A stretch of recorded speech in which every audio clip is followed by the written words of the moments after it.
Dito naman sa administrasyong ito Laging ganun. kaso ng kaso Sana sila ay matrangkaso. Oo, tulad si Rizzo Ontiveros. Opo. Ayan, nagkaso na.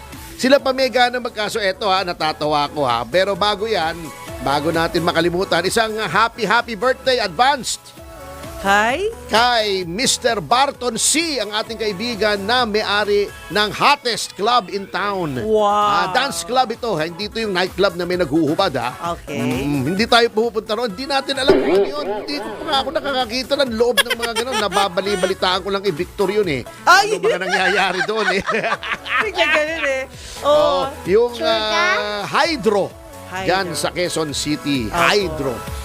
Pinaka-class, pinakamaganda, pinakamalaki. Walang banda, pero dance Dance, music may lang. DJ. Maganda yung DJ. Okay. Cute yung DJ.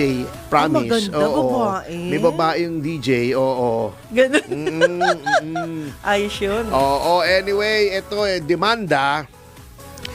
Si Risa demanda. Si Juan, ito, natatawa ko. Opo. Si Laila de Lima, gusto niyang magdemanda ngayon kasi daw naabsuelto siya. Dedemanda daw niya at isa sa mga dedemanda niya si dating Secretary Vitz Aguirre. Oh. Dahil for wrongful prosecution. Parang ginipit lang daw siya. Kasi parang kinoach daw. Yung sinasabi niya, tinuruan daw yung mga witnesses. Yung parang ginagawa ba di umano ni Rizzo Ontiveros yung sinasabi ng mga witnesses na sila daw ay tinuruan. Opo. Yun ang gustong ipalabas o palabasin ni De Lima. Alam mo, eto naghahamon na rin tayo. Hindi naman ako hindi ko naman hahamunin idemanda tayo rito kasi madadamay siya Tony Rante. Hinahamon ko si siyempre siya yung manager Hinahamon ko si Laila de Lima na idemanda niya. Sino? Si Vitz Aguirre. Bakit? Kasi para lumabas ang katotohanan. Unang-una, ang lakas ng loob nitong si Laila de Lima na magdemanda na parang pa-victim siya. Sabi ko nga sa iyo teka muna. Miss de Lima. Sinasabi mo malicious prosecution o wrongful prosecution ng gigipit. Hindi ba ikaw nagdemanda kay GMA ng electoral sabotage? Di ba? Noon, Oo. Ano nangyari? Di ba absuelto? Di wrongful prosecution ka rin?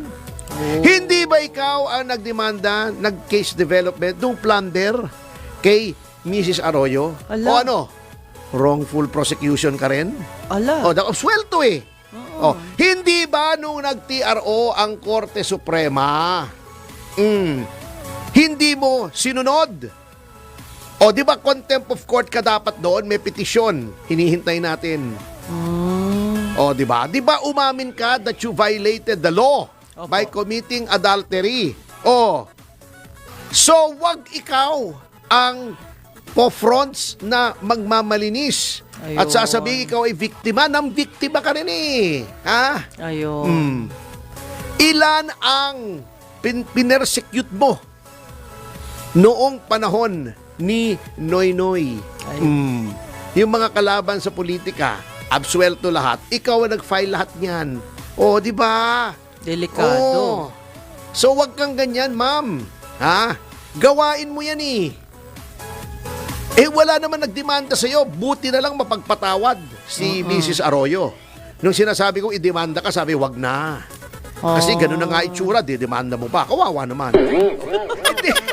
Grabe ka, Hindi, yung mukhang malungkot. Wala naman akong sinasabi. Sad siya. Didemanda mo. Ikaw naman, Sorry wala po. naman akong sinasabi. Di ba? Pero attorney, what if ituloy nga? Anong mangyari ngayon dyan? Okay. Sasabihin mo. Eto. Para hindi ka na manghula, heads up ka na. Although, usually kami mga lawyers, we keep our cards close to our chest. Yes. May mga dokumento po. Ma'am, sasabihin nyo si Aguirre ay kinoach itong mga witnesses laban sa inyo. 2013 o 2014 pa lamang yata, Etong sinasabi niyong witnesses laban sa inyo, naging kliyente ko yung mga yan. Yan ang sinasawag na Bilibid 19. Bilibid or not, ha? Bilibid 19. Ano yung Bilibid 19? Madam De Lima, nung Secretary of Justice ka, nilipat mo yan from Bucor Opo. to NBI. Nilipat mo. Inkomunikado. Ayaw mong pabisita sa pamilya, ayaw mong pabisita sa abogado. Opo. Kinailangan pumunta kami sa Court of Appeals para humingi ng writ of amparo para payagan kaming bumisita. Unconstitutional nga yung ginawa mo eh. Ano nakalagay sa Bill of Rights? Bawal yung inkomunikado, pero inkomunikado ginawa mo. Bakit? Bakit mo ginawang inkomunikado, Madam Laila De Lima? Ang sabi sa akin ng mga kliyente ko, kasi daw, nagkagulo-gulo yung drug trade sa Bilibid. At nagkaroon ng power play, nilagay mo sila roon, kaya inkomunikado para hindi sila makapagsalita kahit kanino tungkol doon sa drug trade. 2013 o 2014 to, kukunin ko yung mga dokumento. Hala. Sila ay nagsalaysay na ikaw ay involved sa drug trade. 2013 pa, wala pang Vitaliano Aguirre noon sa Horizon.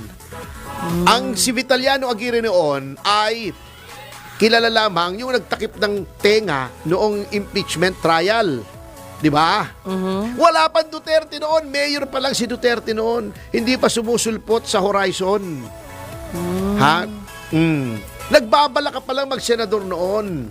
Bago sasabihin mo, kaya ikaw ay nag-manufacture ng witnesses, this very same witnesses, ay dahil ikaw ay senador, kalaban mo si Duterte, si Aguirre ang may pakana ng witnesses na ito. Hindi po si Aguirre. Witnesses na to. Yun na ang sinasabi nitong mga ito laban sa iyo, 2013 o 2014 pa lamang. Real talk yan. Yes! Hindi ka pa, siguro nag-entertain ka na mag-senador pero hindi mo pa ina-announce, hindi pa kilala.